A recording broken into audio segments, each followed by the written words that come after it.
The Phantom, arguably my favorite character in my canon. As I've said, I love this hero because he's not superhuman, he's superhumane. And it's an invitation for moral compass and mettle, and the point that anybody can be the Phantom. It's you know, I love him because he's a white hat hero.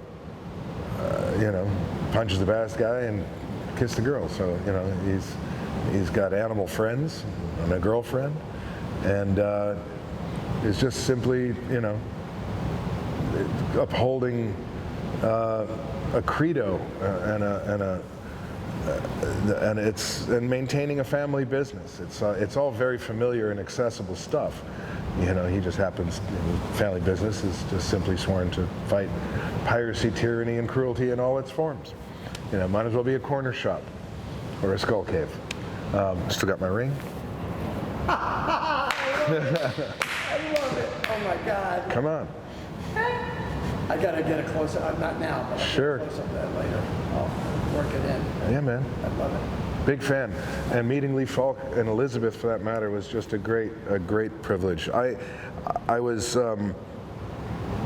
had made a few films in Australia, and the comic was very popular there, still is. But it was the only time I saw such a wide demographic buy it at the newsagents. Reissues of the comic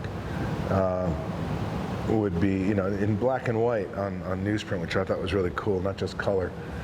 And issues from the 60s, from the 50s, from the 70s, they'd be recycled. And when you'd go into a newsagent, and you know, back then it'd be like there'd be a construction worker, there'd be a kid, there'd be a mom, businessman. They'd get their, you know, pack of smokes, some gum, a newspaper, and their Phantom comic. And I was there when I was doing Dead Calm, and back in '87, and I was looking at this going, what is this? And I started reading it there in Australia. It's the first time I saw it, and I thought, this is a really amazing character. And I was 21, and this was, you know, years before, almost 10 years before I had the opportunity to play him.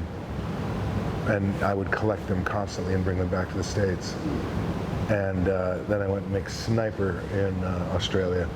And again, it was just ever present. And crew members had, you know, it's better to die on your feet than live on your knees. Old Jungle saying, had like t-shirt, you know, it was just so prevalent. And I think really part of the national character in Australia.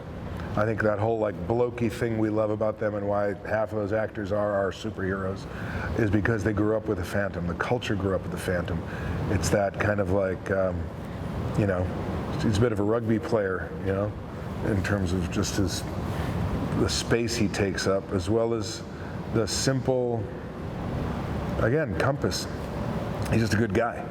And that was charming and something we needed, because I think America was really falling in love with the anti-hero at the time we were making it. We were a little out of step, but rightfully so. I think, you know, it's something that I think the audience has found after they realized the deficit they were missing from that kind of definition of heroics and joy of heroism, not, you know, not harrowing trauma drama, you know, just really like the benefits, the multiple benefits of being a decent guy.